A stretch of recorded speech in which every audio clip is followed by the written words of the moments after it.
मीराबाई ने कहा, ऐसे पति को का वरुण जो जन्मे और मर जाए, बर वरुण गोपाल को मेरो चूरियो अमर हो जाए।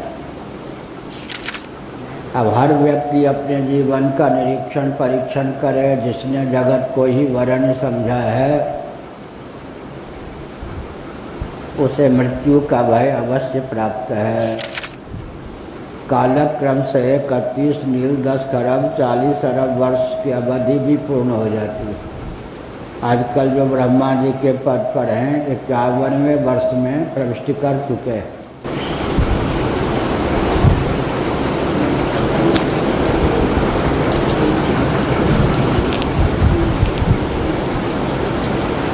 यत्र यत्र रघुनाथ कीर्तनं तत्र तत्र कृतमस्तकाञ्जलिं बाष्पवारि परिपूर्णलोचनं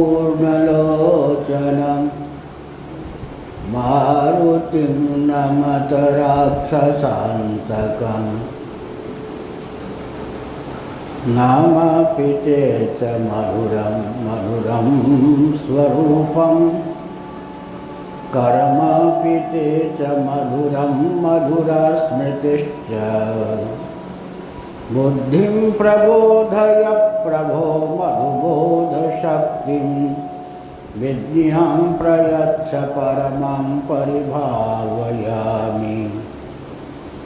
कोमलं कूजयन् वेणुं श्यामलोऽयं कुमारकः वेदवेद्यं परं ब्रह्म भासतां हृदये मम।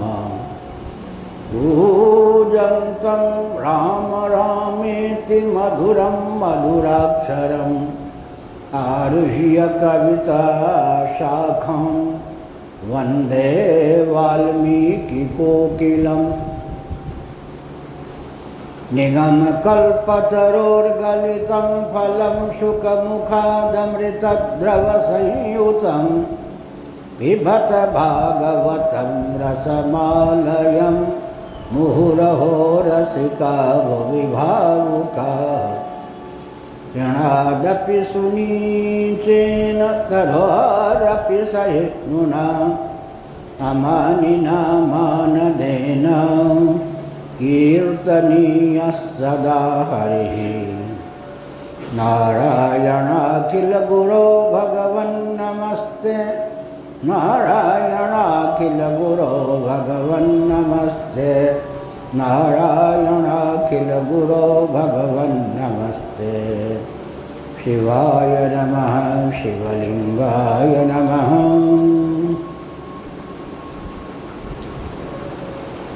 जितमजित तदा भवता यदा भागवतं धर्ममनवद्यं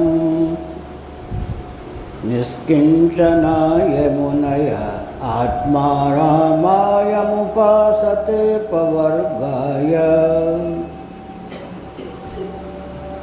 विषममतिर्न यत्र नृणां त्वमहमिति मम तवेति च यदन्यत्र। विषमधिया रचितो यः स ह्यविशुद्धः क्षयश्नुरधर्मबहुलः। नारायण।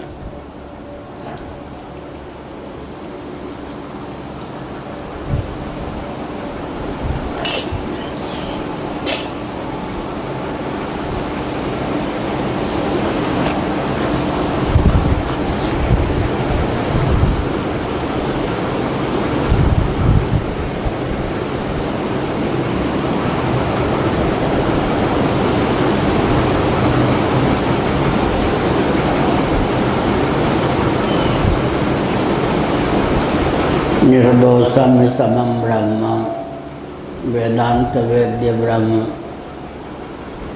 निर्दोष और समय। श्रीमद् भगवद गीता के 5वें अध्याय में भगवान श्री कृष्णचंद्र का यह वचन है। अर्थापत्ति प्रमाण से यह तथ्य सिद्ध है कि जो कुछ अनात्मक प्रपंच है वह विषम और सदोष है। एक ऐसा यह तथ्य है जिसके सामने भौतिकवादियों को भी नतमस्तक होना पड़ता है। मीराबाई ने कहा, ऐसे पति को का वरुण जो जन्मे और मर जाए, बर वरुण गोपाल को मेरो चूरियो अमर हो जाए। मैं ऐसे पति को क्या वरुण जो जन्म ले और मर जाए। वरणीय एकमात्र भगवान गोपाल हैं। उनको वरण करने पर, पति के रूप में प्राप्त करने पर मेरा सौभाग्य अमर होगा। इसका अर्थ वरण्य तत्व, गायत्री मंत्र का जो अर्थ है वह तो जगत हो ही नहीं सकता, केवल परमात्मा ही हो सकता है। हमने बताया कि भौतिकवादियों के सामने यही एक चुनौती है, जिसे वे वर्ण समझते हैं अनात्मक प्रपंच को। उसमें स्वभाव से दो दोष सन्निहित हैं। जो भी अनात्मक प्रपंच होता है वह सदोष होता है, माया का कार्य है, त्रिगुणात्मक है, सुख दुख मोहात्मक है और विषम होता ही है। सदोष और विषम को वर्ण करेंगे तो जीवन में कभी सुख शांति की प्राप्ति नहीं होगी। दूसरे शब्दों में, अनात्मक प्रपंच की कितनी भी महिमा गाई जाए, अंत में अनित्यता तो उनके सर पर लिखा ही है। अचित या जड़ तो वो होते ही हैं। आगमापाई होने के कारण, अयोगास्पद, संयोगास्पद, वियोगास्पद होने के कारण दुखप्रद, दुखमय या दुख रूप भी वे होते ही हैं। जो कुछ अनात्मा है असच्चिदानंद अवश्य है। अतः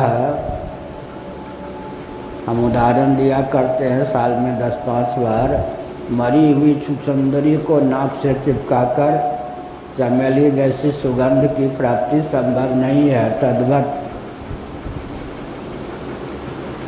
संसार को चिपकाकर उसमें अहमता ममता उलेर कर मृत्यु, जड़ता, दुख की प्राप्ति तो संभव है, इनसे त्राण पाना संभव नहीं है। अब हर व्यक्ति अपने जीवन का निरीक्षण परीक्षण करे। जिसने जगत को ही वर्ण समझा है उसे मृत्यु का भय अवश्य प्राप्त है। जड़ता से संग्रस्त संतप्त अवश्य है। तीव्र तापों की प्राप्ति और व्याप्ति उसे होती ही है। श्रीमद् भागवत के 3 स्कंध में कहा गया, ब्रह्मा जी की आयु द्विपरार्ध है। ब्रह्मा जी की आधी आयु का नाम है परार्ध, पूर्ण आयु का नाम है द्विपरार्ध। 31 नील 10 खरब 40 अरब वर्ष ब्रह्मा जी की पूर्ण आयु है, मर्त्यलोक की गणना के अनुसार। उनके सामने हम लोग क्या हैं? बरसात में कुछ क्षणों के लिए पतंगे उत्पन्न होते हैं और नष्ट भी हो जाते हैं। ब्रह्मा जी की आयु के सामने शतायु व्यक्ति की भी क्या गणना है। लेकिन उन ब्रह्मा जी को मृत्यु का भय प्राप्त होता है। एकादश स्कंध में इस तथ्य को कहा गया, ब्रह्मा जी को भी मृत्यु का भय प्राप्त है। कालक्रम से 31 नील 10 खरब 40 अरब वर्ष की अवधि भी पूर्ण हो जाती है। आजकल जो ब्रह्मा जी के पद पर हैं 51वें वर्ष में प्रविष्टि कर चुके हैं। ब्रह्मलोक की गणना के अनुसार उनके 50 वर्ष व्यतीत हो गए।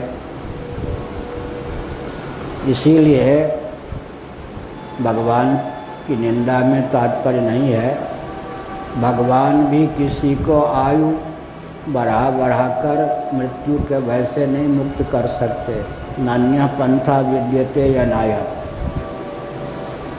उसे तत्व ज्ञान प्रदान करके ही मृत्यु के भय से मुक्त कर सकते हैं।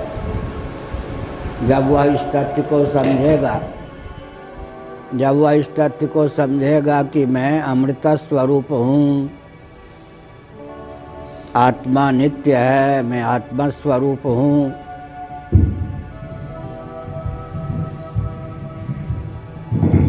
तभी मृत्यु के भय से वह मुक्त हो सकता है। 100 ब्रह्मा की आयु भी किसी को प्रदान कर दें तो कालक्रम से उस आयु का भी क्षय होगा ही। अतः आयु बढ़ाकर किसी को मौत के भय से मुक्त नहीं किया जा सकता। नान्य पंथा विद्यते यनाय।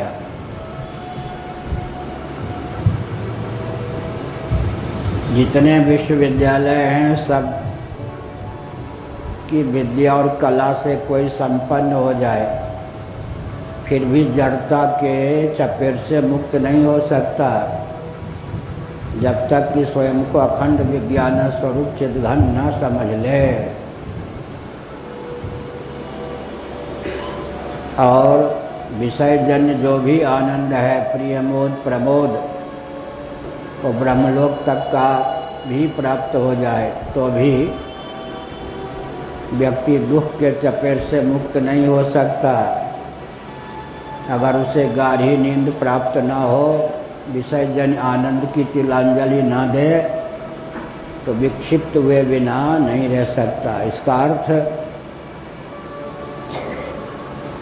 भाल पर लिखा है, जो कुछ अनात्मा प्रपंच है उसके सिर पर लिखा है उसका परिचय। क्या लिखा है? असच्चिदानंद सदोष और विषम मुझे मत वरण करो। सुना है सिगरेट पर लिखा होता है सावधान, इसके सेवन से कैंसर संभावित। समझते हुए भी, पढ़ते हुए भी व्यक्ति मानो व्यसन के वशीभूत होकर चारवा क्या क्या होता है, पिए बिना नहीं रहते। क्या अर्थ हुआ? लेकिन यह तो अकाट्य सत्य है। इसीलिए हम कहा करते हैं कम्युनिज्म क्या करेगा? 24 घंटे भी जिसकी आयु नहीं है वो विश्व पर शासन कर ही कैसे सकता है? 24 घंटे भी कम्युनिज्म की आयु नहीं है का अर्थ क्या हुआ है? किसी भी कम्युनिस्ट को गाढ़ी नींद का जब वेग प्राप्त होता है या गाढ़ी नींद की आवश्यकता प्राप्त होती है तो उसका सिद्धांत घुटना टेक देता है, वो कम्युनिस्ट रह ही नहीं जाता। अगर वो देह को ही, चेतना विशिष्ट शरीर को ही, चातुर्भौतिक देह को ही आत्मा मान ले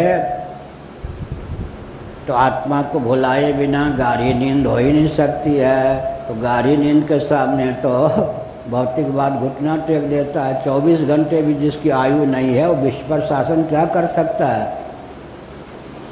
हम चेतते नहीं, इसलिए अन्य तंत्रों की दाल गलती है। मूल बात यह है। विषयजन्य आनंद को ही आनंद समझने वाले जो भौतिकवादी हैं वो तो 24 घंटे भी अपने तंत्र, सिद्धांत, मत या वाद को सुरक्षित नहीं रख सकते। क्योंकि निद्रा का वेग जब आता है या नींद की आवश्यकता का जब अनुभव होता है, दुख ही नहीं प्राप्त सुख का भी व्यक्ति को त्याग करना पड़ता है। इसका अर्थ क्या हो गया? भौतिकवाद तो यहीं आके घुटना टेक देता है। जगत का वर्णन करेंगे तो 3 फल मिलेगा, जैसा जगत है वैसे ही फल देगा। मृत्यु का भय, जड़ता और दुख। मृत्यु का भय, जड़ता और दुख। कथावाचक लोग हंसाया करते हैं, हम तो उस तरह के कथावाचक नहीं थे, न होंगे। एक गृहस्थ की पत्नी थी। उस गृहस्थ की एक बेटी का नाम था फजीहत। पत्नी का नाम था फजीहत मान लो। बेटी दैवयोग से नहाते समय डूब गई। पत्नी रोने लगी। पति ने भी थोड़े समय तक रोया। बाद में कहा, चिंता मत करो, हम तुम जीवित रहेंगे तो इस प्रकार की फजीहत होती ही रहेगी। फजीहत के घर से फजीहत को निकलना ही निकलना है। इसलिए एक फजीहत की बेटी मर गई, कोई चिंता नहीं, आगे भी अताता चलता रहेगा। इसका मतलब क्या है? कोई चिंता की गल नहीं है, कोई चिंता की बात नहीं है। हम जगत के किसी भी कण का, जगत की किसी भी इकाई का वर्णन करेंगे, चाहे लौकिक हो पारलौकिक, मृत्यु का भय प्राप्त होगा ही, जड़ता की प्राप्ति होगी, दुख की प्राप्ति होगी ही। इसलिए यह जो श्रुति है अकाट्य है, असतोमा सद्गमय तमसोमा ज्योतिर्गमय मृत्योरमामृतम गमय। हे प्रभु, जीवन में उस बल और वेग का दान कर दो जो कुछ अनित्य है, मृत्युग्रस्त है, असत है, उससे पिंड छुड़ाकर सदरूप होकर शेष रह सकूं। जो कुछ जड़ है, अज्ञान है, नासमझी है, मूर्खता है, उससे पारंगत होकर अखंड विज्ञान स्वरूप चिद्रूप होकर शेष रह सकूं।